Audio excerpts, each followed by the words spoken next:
Okay, welcome to week 3. I'm back in the Doral College administrative offices, enjoying the president's office, so I can go over with you. This is our text that you've been reading for the last 3 weeks. We'll refer to it by the author's last names. We're going to learn about APA formatting and why we go by the author's last names in a few weeks. But this book is Donovan, Mooney, and Smith. The required reading for this week was chapter 3. I want to go through that with you. Citizen participation. The main form of participation covered in the Donovan book is that of voting and participating in elections. Although the authors do make the point that it's not the only form of participation. If you were to take out your book and you were to go to page 65 through 67, 85 through 87, you would see the different types of participation, both at the local level and national level. Contacting and contributing is one of the subtopics. That means contacting and contributing by speaking with elected officials, writing letters or emails, attending meetings. We'll look at when we get to the local level. That's a very easy thing to do. Commission or school board meetings, interest groups. We're going to do a unit on that. Grassroots political activity. Some of us have special issues, recycling that might be important to us. Social movements and protests. Sometimes citizens have the right to go against things.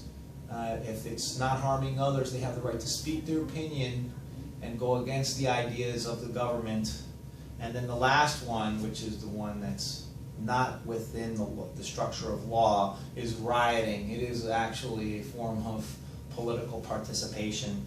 Rioting, the most severe and illegal part of citizen participation, usually results when people feel that there is injustice. And your unit, some of the assignments I've given you for this week have to do with historical events, specifically Jim Crow laws, in which people's basic rights were not given to them by the state that they lived in.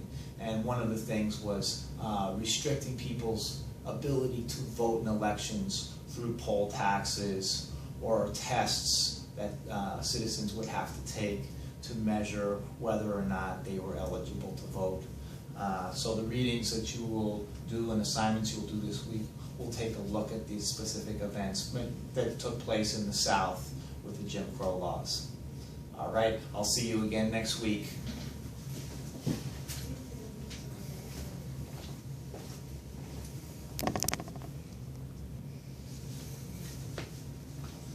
All right, we're now entering into coming into week 5, and we're now in chapter 4 of Donovan, Mooney, and Smith.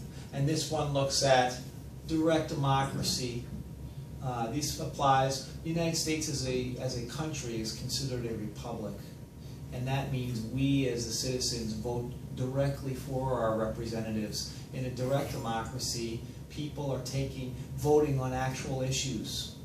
In local and state governments, they're known as initiatives and referendums. And there's a third one that Donovan, Smith, and Mooney and Smith talk about, which is the recall.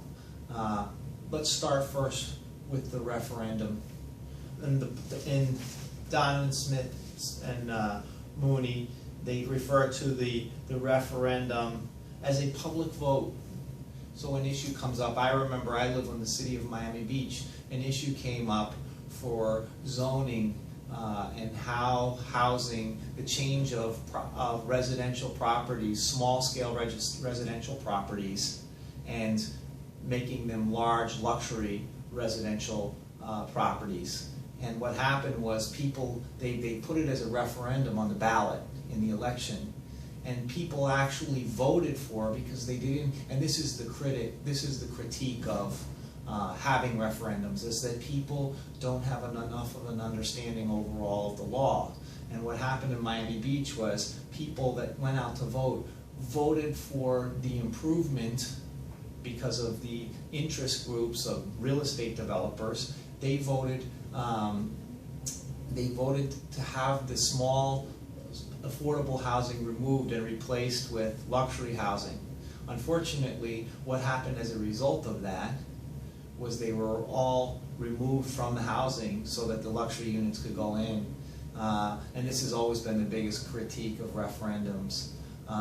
The initiative is where the people come up, not necessarily an interest group or the legislature, but the people actually come up with what's voted, the proposed issue for the ballot. And then the third form is the recall, and the recall is when the people vote to remove an elected official before their term is up. So read through this chapter and do the assignments, and we'll be, I think, on a discussion board this week related to this.